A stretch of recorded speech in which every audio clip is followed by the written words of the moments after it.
Hello all, welcome to our YouTube channel civil staff Himachal. तो आज का जो हमारा वीडियो है इसमें हम लोग देखेंगे आज यानी कि 10th ऑफ अप्रैल को अलग अलग न्यूज़पेपर्स में हम लोगों को कौन कौन सी इंपॉर्टेंट हाइलाइट्स देखने को मिली। तो देखिए, सबसे पहली जो हाईलाइट है वो पीटर हिग्स से रिलेटेड है। अगर हम लोग पीटर हिग्स की बात करेंगे तो ये वही है जिनके द्वारा सबसे पहले ये प्रिडिक्ट किया गया था कि जो सब एटॉमिक पार्टिकल्स हैं, क्लियर, जिनके कारण जो है उनको मास मिलता है, उसका उन्होंने रीज़न दिया God particle. Clear, God particle ऐसा पार्टिकल जिसको जो है वो कोई भी नहीं देख सकता था। पर ये जो थ्योरी जब इनके द्वारा दी गई तो बहुत साल पहले इन्होंने ये थ्योरी दी थी। इन्होंने ये थ्योरी जो है वो 1964 में दी थी, 1964 में दी थी। क्लियर, लेकिन इसको प्रूव होते होते जो वो काफ़ी ज़्यादा समय लगा, और इसको जो प्रूव किया गया उसके लिए अप्रॉक्सीमेटली 50 ईयर्स का समय रहा। और यही कारण है जो थ्योरी इन्होंने 1964 में प्रपोज की थी, इनके लिए 2013 में इनको नोबेल प्राइज़ इन फिज़िक्स से नवाजा गया। और इसके साथ साथ एक और इंडिविजुअल थे जिन्होंने सेम थ्योरी इंडिपेंडेंटली बिल्ड की थी, जिनका नाम था फ्रैंकवाइस एंगलेट, जो कि बेल्जियम के थे। उनको भी इनके साथ जो वो नोबेल प्राइज़ दिया गया था फिज़िक्स के अंदर। तो देखिए, ये बहुत ही महत्वपूर्ण न्यूज़ है। स्पेसिफिकली हम लोग देखते हैं कि पर्सन इन न्यूज़ में जो ऑबिचुरीज़ हैं वहाँ के ऊपर भी हम लोगों को कभी कभी प्रश्न देखने को मिलते हैं। बहुत बार नोबेल प्राइज़ के ऊपर भी देखने को मिलते हैं, लेकिन नोबेल प्राइज़ के ऊपर जो नॉर्मल क्वेश्चंस रहते हैं वो करंट अफेयर के ऊपर आधारित रहते हैं, यानी कि इस साल यानी कि 2023 में किसको नोबेल प्राइज़ मिला, किस किस फील्ड के लिए नोबेल प्राइज़ मिला, इसके ऊपर जब आप लोगों से प्रश्न पूछे जा सकते हैं। बट ये काफ़ी रिनाउंड पर्सनैलिटी है अगर हम लोग फिजिक्स की बात करें। क्लियर, तो यही कारण है इनके बारे में जो आपको पता होना चाहिए, इनका जो है वो ध्यान हो गया है। चलिए दूसरी न्यूज़ के ऊपर हम लोग मूव करते हैं। तो दूसरी न्यूज़ है ये basically strategic military infra upgrade in works for Andaman and Nicobar island. तो देखिए, अभी हम लोगों ने देखा है कि स्पेसिफिक टाइम पे जो हमारी ट्राई सर्विसेज है, that is army, navy and air force, इनकी ज्वाइंट कमांड जो है वो डेवलप हो रही है। तो सबसे पहली जो ज्वाइंट कमांड डेवलप हुई थी मतलब ट्राई सर्विसेज की, ये हुई थी अंडमान एंड निकोबार में। और यही पे जो इंफ्रास्ट्रक्चर किया जा रहा है थोड़ा सा, अगर आप लोग थोड़ा सा देखोगे तो यहाँ पे गया है कि ये जो स्पेसिफिक आइलैंड्स हैं इनकी क्या महत्वता है, इम्पोर्टेंस है। तो अगर आप लोग देखेंगे, इन जनरल देखेंगे, जैसे अंडमान एंड निकोबार है, यहाँ पे बे ऑफ बंगाल आपको देखने को मिलेगी। इसी के साथ एक तरफ जो है वो आप लोग पैसिफिक ओशन देखोगे, और दूसरी तरफ जो है वो आप लोग इंडियन ओशन देखोगे। और यहाँ से जो है वो दुनिया की बहुत सारी ट्रैफिक जो है वो गुजरती है। क्लियर, जहाँ पे साउथ चाइना सी से पैसिफिक ओशन से होती होती जो है वो इंडियन ओशन से आप लोगों को ट्रेड जो होता है वो देखने को मिलता है। यही कारण है हमारे लिए जो अंडमान एंड निकोबार है वो स्ट्रैटेजिकली बहुत ज़्यादा इंपॉर्टेंट है, बहुत ज़्यादा रेलिवेंट है। और अगर आप लोग इस स्पेसिफिक न्यूज़ को थोड़ा सा और पढ़ोगे तो यहाँ पे और ज़्यादा जानकारी भी दी गई है, जो कि फैक्ट्स हमारे लिए कहीं ना कहीं ज्योग्राफी में कभी ना कभी महत्वपूर्ण रहते हैं। कि जो टोटल आइलैंड्स हैं अंडमान एंड निकोबार में वो 836 हैं, जिनमें जो वो 38 आइलैंड्स ऐसे हैं जो कि इनहेबिटेड हैं। और अभी तक ये जो अंडमान निकोबार कमांड है, it is the first and only tri services command जिसकी जो फॉर्मेशन है वो हम लोगों को 2001 में होती हुई देखने को मिली है। क्लियर, तो आप लोग जो भी स्पेसिफिक जानकारी, स्पेसिफिक जो न्यूज़ है इससे पिक कर सकते हैं किस तरह से हमारी जो जॉइंट सर्विसेज है वो सिक्योरिटी को स्ट्रेंथन करने के लिए जो अब इंटीग्रेटेड कमांड जो है उनको डेवलप कर रही हैं। नेक्स्ट न्यूज़ के ऊपर हम लोग मूव करेंगे। बहुत बहुत ज़्यादा डिटेल में इस न्यूज़ में जाने की आवश्यकता नहीं है, क्योंकि एक स्कूल का एक फंक्शन था और वहाँ पे इसरो के चीफ आए थे। तब उन्होंने कहा था कि we aim to land an Indian astronaut on moon by 2040। तो आई थिंक ये प्रीलिम्स के लिए एक स्पेसिफिक न्यूज़ है, और कहीं ना कहीं जो हमारे फ्यूचर एम्बिशंस हैं, जो स्पेस एम्बिशंस हैं, वहाँ पे भी आप लोग जो स्पेसिफिक न्यूज़ को पिक कर सकते हो। क्योंकि जनरल स्टडीज़ पेपर 3 में देखा गया है कि स्पेस के ऊपर काफ़ी प्रश्न, काफ़ी सवाल जो है वो हम लोगों से पूछे जाते हैं। तो बाकी एक बहुत ज़्यादा डिटेल में इस न्यूज़ को पढ़ने की आवश्यकता नहीं है, बस एक बेसिक सी इन्फॉर्मेशन है जो आप सब लोगों के पास होनी चाहिए। नेक्स्ट न्यूज़ के ऊपर अगर हम लोग जाएंगे तो ये है kill elephant save them by Botswana want to gift 20,000 to Germany. तो देखिए, थोड़ा सा मैं आप लोगों को एक भूमिका यहाँ पे बांध देता हूँ। तो सबसे पहले आप लोगों को ये पता होना चाहिए कि जो वाट्सवाना है ये कहाँ पे है। तो देखिए, यहाँ पे मैप के ऊपर जो है आप लोगों को वाट्सवाना नेशन जो है वो देखने को मिल रहा है। और ये एक लैंड लॉक्ड कंट्री है जो आप लोग अफ्रीकन कॉन्टिनेंट के अंदर देख सकते हो। तो इसके आसपास की नेबरिंग नेशन देखिए, यहाँ पे नामीबिया आ गया, यहाँ पे जो है वो आपको जिम्बाब्वे देखने को मिलेगा, और उसके साथ साथ जो है यहाँ पे आप लोगों को साउथ अफ्रीका देखने को मिलेगा। क्लियर, ऊपर से जाम्बिया जो है वो उसकी थोड़ी सी बाउंड्री जो है वो बोत्सवाना के साथ जो वो टच होती है। तो बड़ी बार हम लोग देखते हैं कि ज्योग्राफी में इस तरह के प्रश्न, इस तरह के सवाल जो वो देखने को मिलते हैं। और वैसे भी कोई भी देश अगर आप लोग पहली बार न्यूज़पेपर के अंदर देख रहे हो तो कोशिश यही करिए कि जो भी उसकी ज्योग्राफिकल लोकेशन है उसको थोड़ा सा आइडेंटिफाई करिए और समझिए।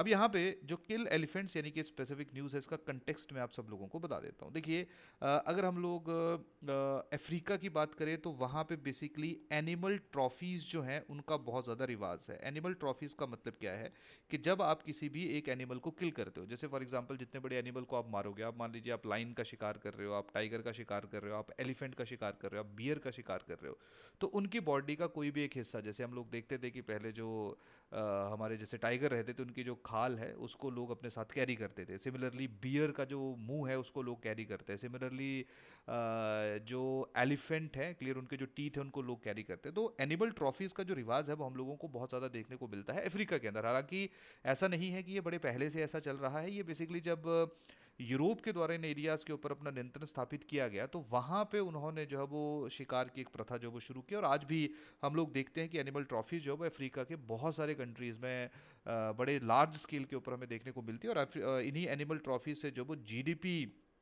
के अंदर भी काफ़ी ज़्यादा कंट्रीब्यूशन जो है वो अफ्रीकन नेशंस में देखा गया है। तो यही कारण है कि एनिमल ट्रॉफीज़, ये मैं इसलिए आप लोगों को बता रहा हूँ क्योंकि जब आप लोग इस पूरी न्यूज़ को पढ़ोगे तो यहाँ पे बेसिकली एलिफेंट ट्रॉफी का जो है वो जिक्र किया जाएगा, तो शायद आप लोग जो वो वहाँ से समझ सकते हो कि इसका जो मतलब है वो क्या है।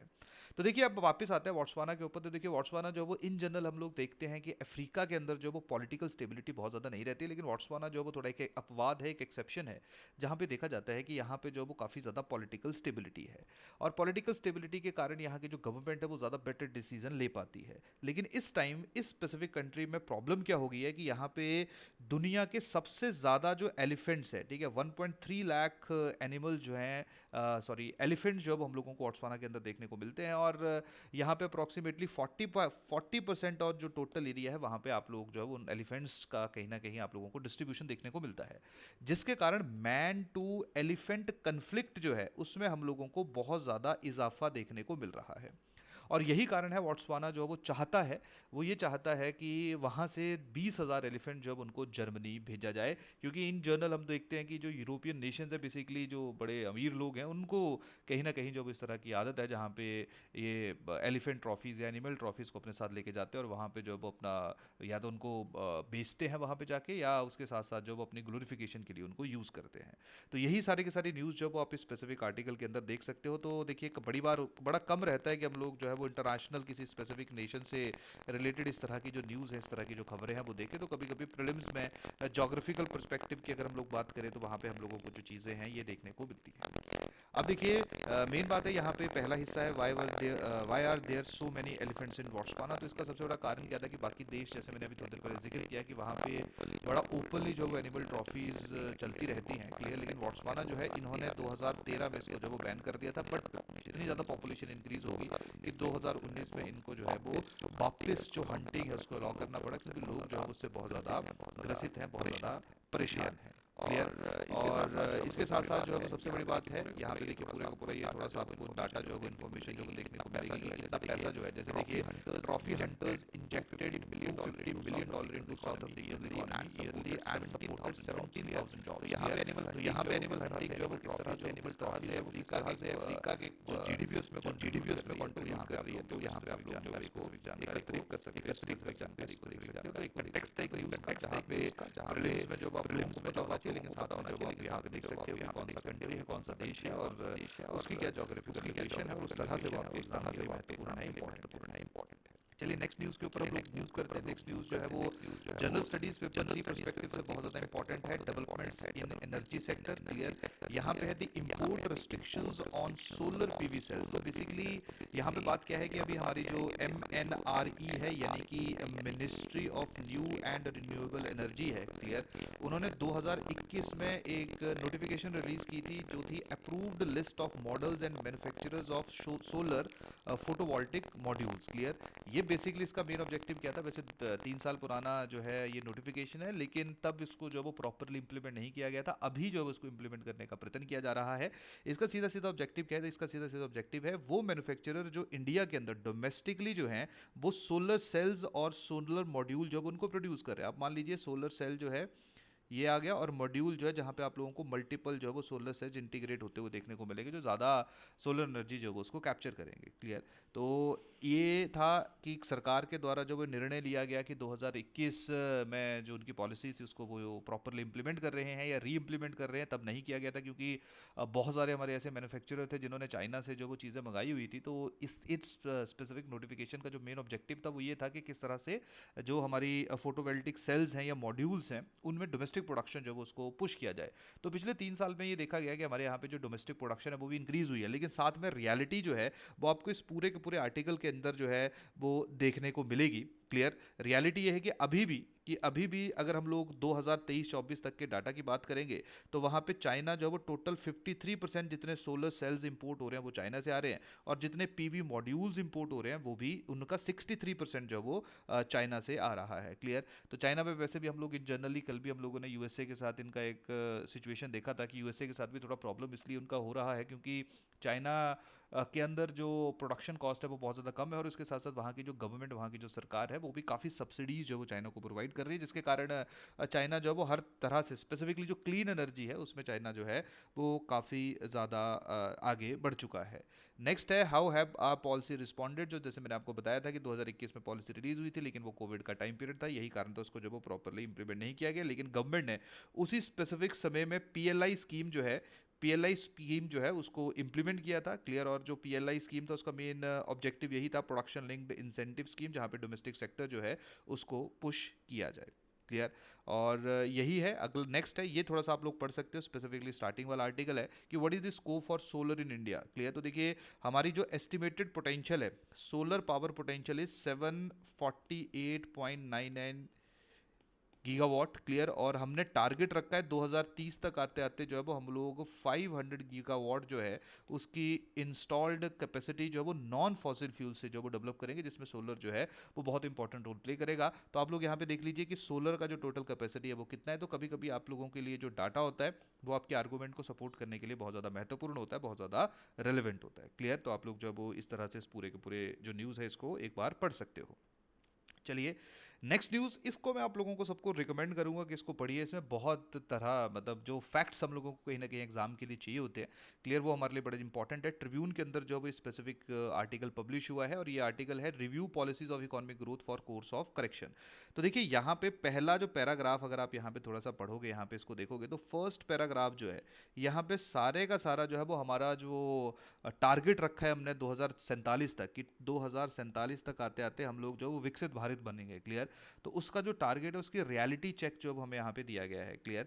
जहाँ पे अगर मान लीजिए इस स्पेसिफिक टाइम पे जो हमारी ग्रोथ रेट है 7.6% पर ईयर। क्लियर। तो उससे तो पॉसिबल ही नहीं है कि हम लोग जो है वो विकसित भारत बन पाए। क्लियर। अगर हम लोगों ने डेवलप्ड कंट्री बनना है बाय 2047 तो हम लोगों को अप्रॉक्सीमेटली 15% से जो वो ग्रो करना पड़ेगा। तो ये काफ़ी जो है वो एक फैक्ट्स के ज़रिए, क्योंकि देखिए मेन बात है कि सरकार के द्वारा जो है वो ये निर्णय लिया गया है, डिसाइड किया गया है कि 2047 तक आते आते हम लोग डेवलप्ड नेशन की श्रेणी में आएंगे। बट वो कितना ज़्यादा रियलिस्टिक है, कितना ज़्यादा प्रैक्टिकल है, ये कहीं ना कहीं डाटा की सहायता से जो आप लोग इस स्पेसिफिक जो फर्स्ट पैराग्राफ है यहाँ से आइडेंटिफाई कर सकते हो। उसके साथ साथ दूसरा जो है वो देखिए यहाँ पे हर एक देश की कितनी जीडीपी है। जैसे अगर हम लोग यहाँ पे बात करेंगे, देखिए ये अगर हम यूएसए की बात करेंगे तो 26.95 ट्रिलियन जीडीपी जो है वो यूएसए की है, 17.78 जो है वो चाइना की है, 4.43 जो है वो जर्मनी की है, 4.23 जो है वो 4.23 ट्रिलियन डॉलर जो है वो जापान की है, और पाँचवें नंबर पे इंडिया है, दैट इज़ 3.73 ट्रिलियन। क्लियर। और उसके साथ साथ पर कैपिटा इनकम भी यहाँ पे उसका भी जिक्र है। यूएसए की पर कैपिटा इनकम जो है वो $80,410 है, और इंडिया की जो वो $2,610 है। क्लियर। तो इस तरह से जो है वो आप लोग देखिए कि हमारे यहाँ पे जो हमारा और जो डेवलप्ड नेशंस है स्पेसिफिकली यूएसए के साथ अगर हम लोग कंपेयर करेंगे तो कितना ज़्यादा जो है वो गैप हम लोगों को स्पेसिफिकली देखने को मिल रहा है। तो पहला यहाँ तक अगर आप इस आर्टिकल को पढ़ोगे, यहाँ तक अगर आप इस आर्टिकल को रीड करोगे तो आप लोगों को कंपेरेटिव एनालिसिस देखने को मिलेगा। फैक्चुअल है लेकिन अगेन आप लोगों के लिए इंपॉर्टेंट है, रिलेवेंट है, क्योंकि एक ऐसा डाटा है जिसको आप लोग हर जगह यूज़ कर सकते हो। क्लियर। उसके साथ साथ दूसरा पैराग्राफ इन्होंने शुरू किया, क्योंकि देखिए जब भी हम लोग जीडीपी की बात करते हैं तो जीडीपी के तीन सेक्टर रहते हैं, प्राइमरी सेक्टर रहता है, सेकेंडरी सेक्टर रहता है और टर्शरी सेक्टर रहता है। क्लियर। तो यहाँ पे देखिए ये बताया गया कि किस तरह से जो वो यहाँ पे इंडिया का जो वो कंट्रीब्यूशन है 2023 की अगर हम बात करेंगे तो 53.34% जो वो सर्विस सेक्टर से आ रहा है, 2.25% जो है वो इंडस्ट्री से आ रहा है, 18.42% जो है वो प्राइमरी सेक्टर यानी कि एग्रीकल्चर से आ रहा है। लेकिन जब हम इसको बाकी दुनिया के साथ कंपेयर करेंगे, देखिए अगर हम लोग यूएसए चाइना इन सब के साथ कंपेयर करें, स्पेसिफिकली जापान, यूएसए जापान और जर्मनी के साथ कंपेयर करें तो अप्रॉक्सीमेटली 95 से 98% इनका जो जीडीपी का कंट्रीब्यूशन है वो सेकेंडरी और टर्सरी सेक्टर से है। हमारा अभी भी एग्रीकल्चर के ऊपर डिपेंडेंसी या कंट्रीब्यूशन जो वो बहुत ज़्यादा है परसेंटेज वाइज। चाइना बस एक अपवाद है, चाइना में 6.9% है, लेकिन अगेन इंडिया का जो कंट्रीब्यूशन आ रहा है वो बहुत ज़्यादा है। तो यहाँ पे जो आप लोगों का ये कंपेरिजन जो वो देखने को मिल रहा है। क्लियर।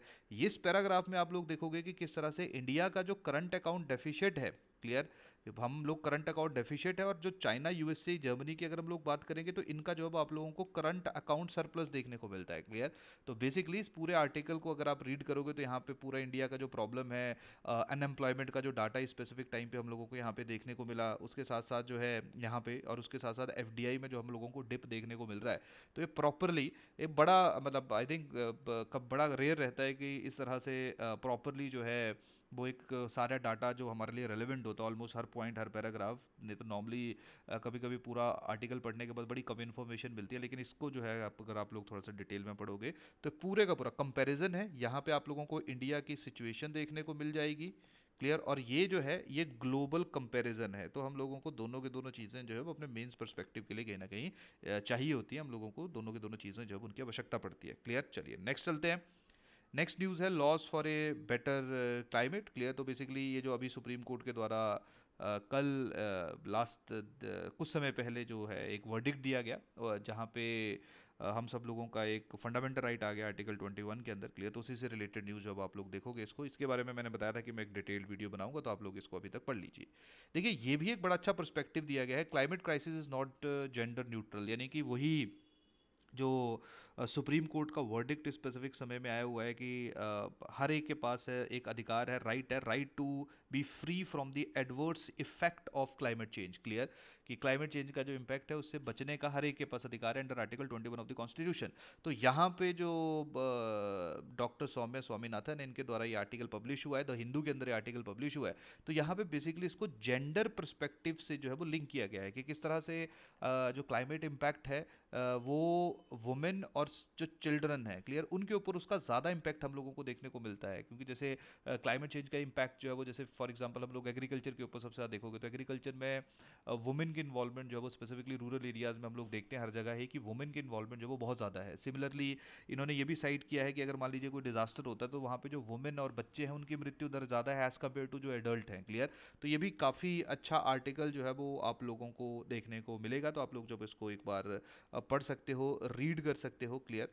ये भी काफ़ी बढ़िया आर्टिकल है, स्पेसिफिकली यहाँ तक इस आर्टिकल को आप लोग देख सकते हो कि किस तरीके से जो है वो वुमेन के ऊपर या जेंडर पर्सपेक्टिव से जो है वो ये स्पेसिफिक जजमेंट जो है वो हमारे लिए रिलेवेंट है, इंपॉर्टेंट है। क्लियर। तो ये आर्टिकल भी आप लोगों के लिए बेटर रहेगा, आप लोगों के लिए सही रहेगा। क्लियर।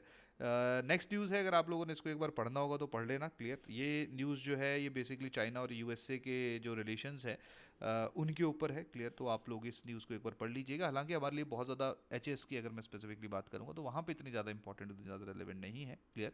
लेकिन इंडो पैसिफिक में जो यूएसए और चाइना का जो प्रॉब्लम हो रहा है, और साथ में इंडिया और बाकी कंट्रीज़ की जो इन्वॉल्वमेंट है उसके ऊपर ये आर्टिकल है, तो ये भी आर्टिकल एक बार आप पढ़ सकते हो। क्लियर।